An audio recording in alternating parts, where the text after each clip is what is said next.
O Senhor esteja convosco.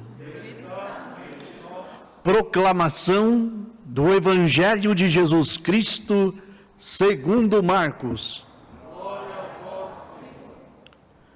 Depois que João Batista foi preso, Jesus foi para a Galileia, pregando o Evangelho de Deus e dizendo: o tempo já se completou e o reino de Deus está próximo.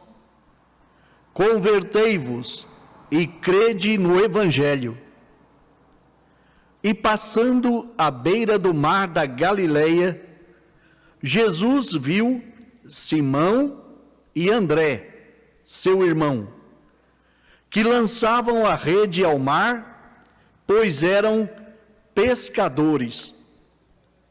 Jesus lhes disse: segui-me, e eu farei de vós pescadores de homens.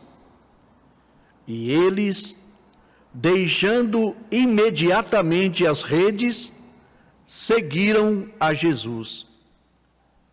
Caminhando mais um pouco, viu também Tiago e João, filhos de Zebedeu. Estavam na barca, consertando as redes, e logo o chamou. Eles deixaram seu pai Zebedeu na barca com os empregados e partiram, seguindo Jesus. Palavra da salvação. A palavra do Santo Evangelho perdoe os nossos pecados. Amém. Queridos irmãos e irmãs, nós rezamos o terceiro domingo do tempo comum. Que graça, porque nesses primeiros domingos do tempo comum, o Senhor nos ajuda a rezar e a discernir bem também a nossa vocação. Rezamos a vocação do Senhor e discernimos a nossa vocação. Isso é muito bom, porque nos ajuda no crescimento, nos ajuda na dinâmica de nossa fé. Se a gente pegar a primeira leitura, por exemplo, nós vamos observar que ali existe um chamado, né, e a resposta do chamado. Quem é chamado? Jonas. E a gente sabe, se você chegar em casa, pegar lá o capítulo 1 de Jonas, você vai ver que é uma vocação de rebeldia, porque Deus chama, e Jonas, por medo desse chamado, por ser medroso e por querer viver os seus valores, abdica do chamado, faz essa ação do chamado de Deus e foge. Está indo lá, entrando no navio, também vai para as ilhas ali, dentro daquele arquipélago do Mediterrâneo, está indo para lá, e ele se esconde dentro do navio. E a gente sabe que depois, nessa caminhada, há turbulência, né, dentro do mar, e eles rezam, e alguma coisa acontece que eles falam: alguém não está bem, alguém não está servindo ao Senhor. E encontram um dorminhoco, dormindo lá no canto do navio, Jonas. E o que eles fazem com Jonas? Joga para o mar, né? O que não presta vai embora. É bem assim que eles fazem. Agora, quem se beneficia, entre aspas? A baleia, coitada que estava com a boca aberta, né? Jogaram, o Jonas cai na boca da baleia e fica lá 3 dias. Dá aquela representação de, né, os 3 dias, esse silêncio de Deus na vida de Jonas. Talvez o homem era tão indigesto que a baleia vomitou ele na praia, né? Então ela não aguentou, coitadinho do Jonas, foi parar na praia. Aí que ele vai entender a missão, aí que ele vai entender o sinal, porque Deus me chama e eu não fui fiel ao chamado de Deus, eu traí o chamado do Senhor. Quando a gente trai o chamado de Deus, a gente não obedece ao chamado de Deus, tudo na nossa vida se torna um desencontro, se torna uma ação ruim. E é interessante o fato, quando ele assume o chamado, ele vai, porque Deus falou: você vai passar em Nínive, e você vai profetizar, porque essa cidade está morrendo no seu próprio pecado.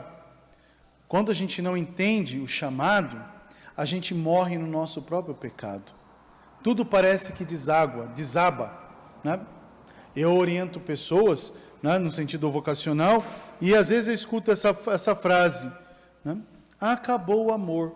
Eu respondo: não acabou o amor, ele nunca teve. né? O amor não acaba, o amor não termina, o amor não morre. O que morre são os interesses da pessoa, são as ações de obsessão que a pessoa traz consigo. Isso morre. Quando você é obcecado a uma determinada coisa, você vai estudar, você vai buscar, você vai fazer. A partir do ponto que você já obteve aquilo que você estava sendo obcecado, tudo se transforma num marasmo. E a gente acaba buscando até mesmo outras coisas. É interessante isso. Pega a geladeira. É fácil, um exemplo clássico. Quando você quer uma geladeira, você fica obcecado pela coitada, você faz de tudo para tê-la. Quando ela chega na tua casa, qual que é o desejo? Abrir a geladeira e gastar dinheiro para enturrar um monte de coisa dentro dela. Passado 1 mês e meio, 2, 3 meses, 4 meses e 1 ano por aí que você cansou de abrir a geladeira, você vai começar a dizer, você vai começar a desdenhá-la. Ela gasta muito energia, ela ocupa muito espaço.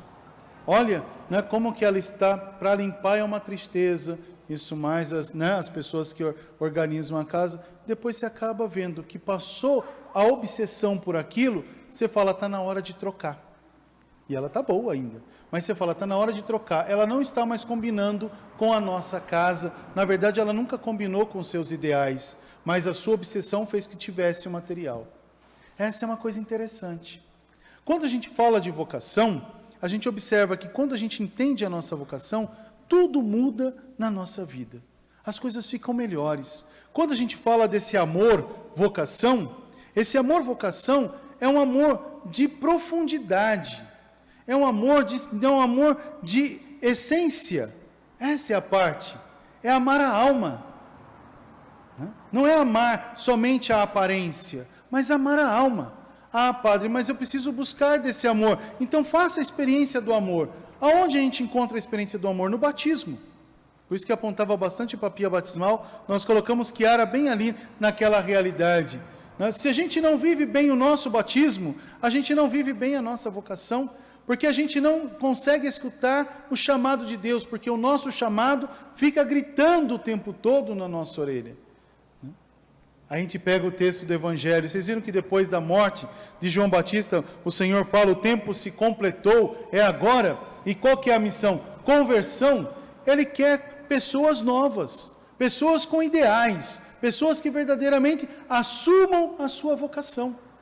A nossa vocação de ser chamados filhos de Deus, e assim o somos. Quando você é de Deus, você se torna a presença de Deus para o outro, a alegria de Deus onde você está, e tudo se transforma. E todas as realidades que você também sonha, acontecem.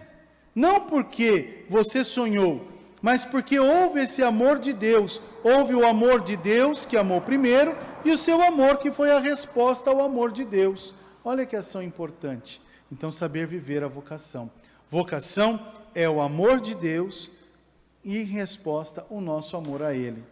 E aí sim, nós vamos viver o outro passo vocacional. Aí cada um vivendo a vocação específica que o Senhor quer que você tenha para melhor fazer acontecer o reino de Deus. E não para melhor fazer acontecer a sua vontade pela sua vontade.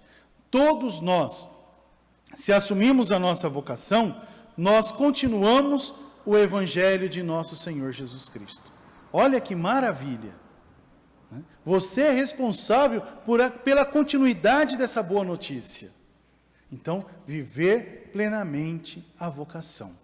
Aí a gente vê que depois, ali ele fala assim, que chama os seus discípulos. Os 4 primeiros discípulos estão ali. Depois de uma conversão, ele fala, eu vou fazer de você pescadores de homem. O que é pescador de homem? É atrair para Deus, atrair para o Senhor.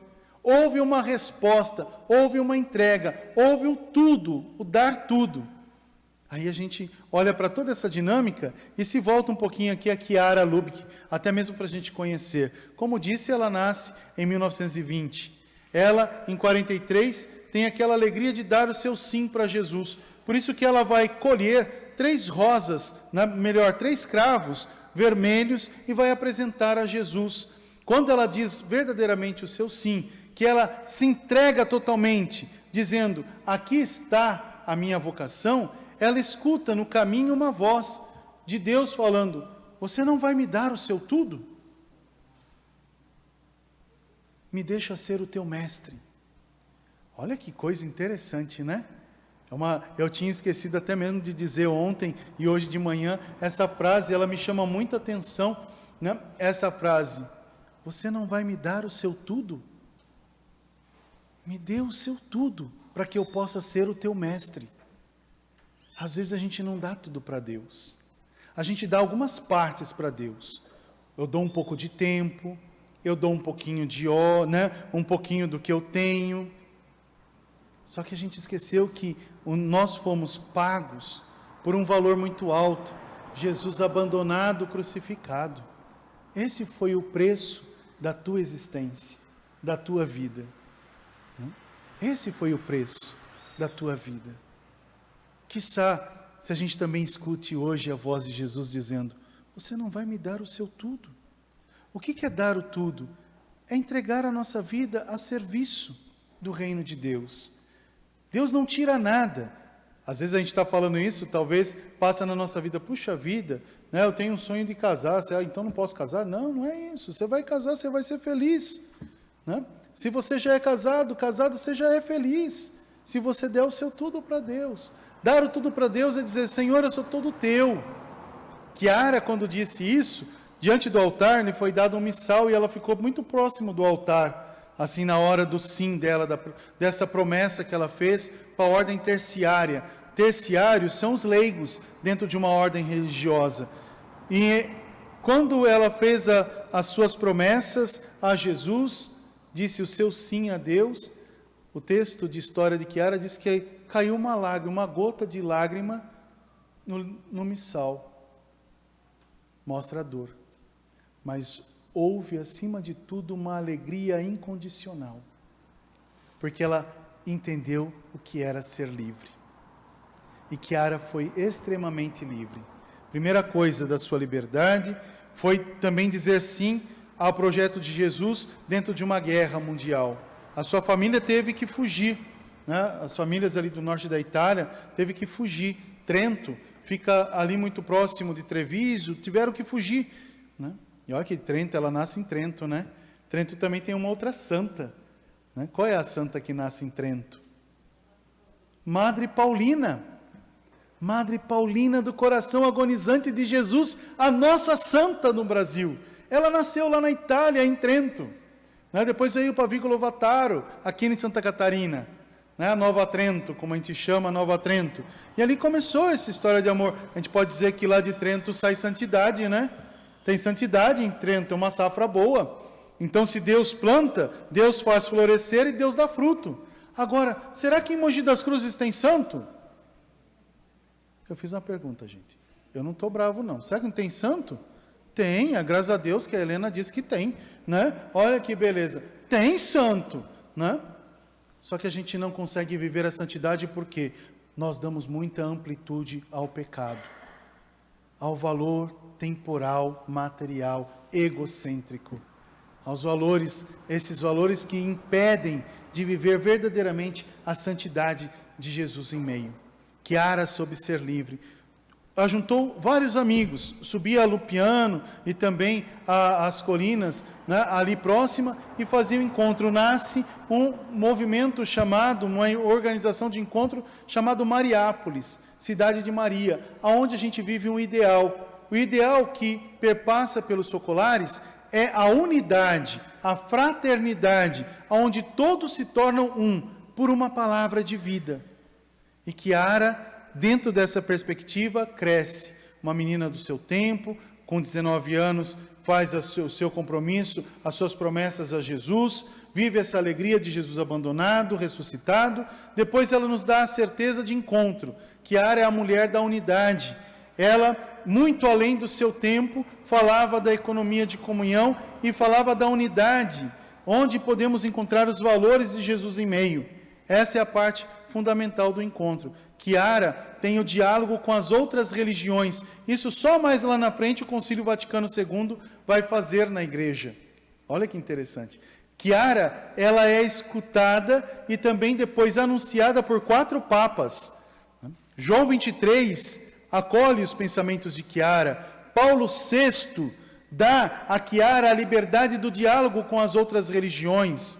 João Paulo II busca os carismas que Chiara colocou na igreja e diz: temos que estar aberto à humanidade. E João Paulo II começa as grandes viagens nessa perspectiva de amor. Depois, Bento XVI traz essa realidade de Chiara para a comunidade, dizendo, lá quando teve um congresso em Pescara, Pescara fica bem no meio da Itália, do outro lado, no mar Adriático, é uma cidade próxima de Roccorotondo, onde está o Padre Pio, em Pietrelcina. Então você começa a observar lá, parece que ali na Itália tem uma safra boa, né? A gente começa a ir lá, o Papa fala, de que adianta um sisal se não tem o artesão? Né? O sisal é aquele instrumento para talhar madeira. De que adianta o pincel se não tem o artista? De que adianta a caneta se não tem aquele que a usa para escrever? Chiara é um instrumento, quem escreve é Jesus. E assim ele fala, assim deve ser toda a igreja. Chiara abre o carisma do amor e da unidade a 182 nações. É muita gente. Chiara morre em 88, em 2008, Chiara morre ali em Rocca di Papa, próximo do Vaticano, um bairrinho, né? Próximo da Basílica São Paulo, fora dos muros, onde ela morava com os socolarinos, porque ela formou o movimento dos socolares, tanto para os leigos, como também para os que vivem a vida celibatária.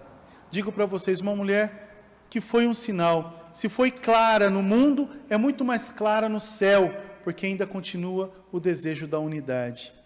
No velório de Chiara, tinha pouca gente, viu gente? Muita pouca gente. No velório de Chiara tinha 40 mil pessoas. Né? 40 mil pessoas, fora os que estavam, só podiam entrar na Basílica, os socolarinos, e as autoridades da igreja e as autoridades das outras religiões. Chiara conseguiu colocar no seu velório dentro da igreja em unidade, muçulmano, católico, protestante, ortodoxo, né? Colocou também budistas e hinduístas numa mesma celebração, todos escutando o valor do ideal de Jesus em meio. Essa mulher é um marco dentro de uma história, uma vida de santidade no meio do povo, né? Uma mulher que soube fazer a unidade entre os irmãos e viveu uma nova humanidade. A gente pode fazer acontecer a nova humanidade se a gente estiver verdadeiramente aberto a esse novo que é Jesus Cristo. Se a gente abrir o nosso coração para Deus e amar o próximo como Jesus nos amou primeiro. Louvado seja o nosso Senhor Jesus Cristo.